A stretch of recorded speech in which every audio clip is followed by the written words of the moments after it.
Or, for example, if a war or confrontation can be instigated between China and India, and the United States will be the ultimate beneficiary. Now, I think the US positioning about India is fundamentally flawed because of one thing, because I truly respect the Indian people for their insistence on their independence of foreign policy, of non-alignment, for example, of refusing to subjugate India to the dictate of any other big power.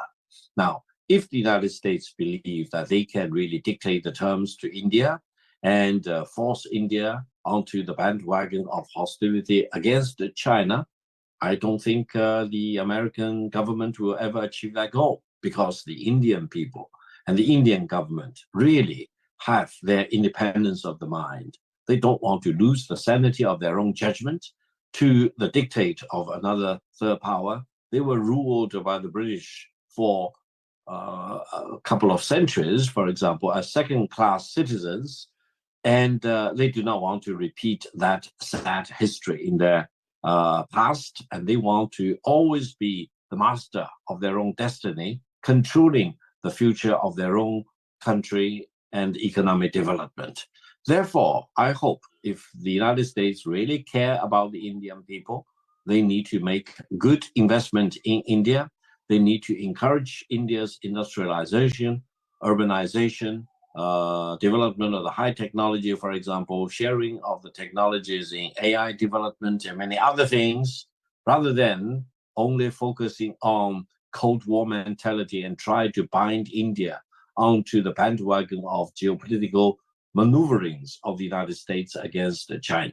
Further, I think the United States is hugely misguided, because if anyone wants to provoke a war between China and India, each having a population of more than 1.4 billion people, you are crazy, you are out of your mind. These two populations should never ponder a war against each other. They should be urged to do their best to think about and talk about and engage each other in peace. Yes, indeed. Yes, very good points. And now I wanted to, ask you about this overall trajectory that we see BRICS and China's leadership in BRICS taking, because I've watched a recent interview you had, Mr. Gao, with Mehdi Hassan on Al Jazeera, and one of the things that was so striking about how that was approached was China was portrayed in that interview from the interviewer's side as this oppressive actor, both within its borders and an aggressive actor in terms of foreign policy.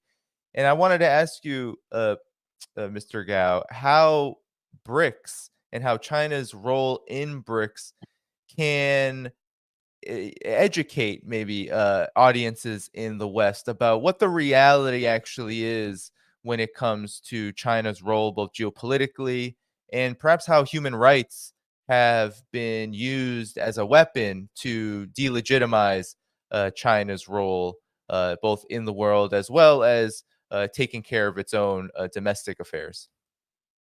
First of all, a very brief point about Mehdi Hassan's interview of me. I think he failed miserably as a journalist, because he did not allow the interviewee to finish his answers. He did not use balanced view in terms of conducting a debate, for example, and he always projected, a high sense of bigotry and prejudice and bias and misinformation or misguided attempt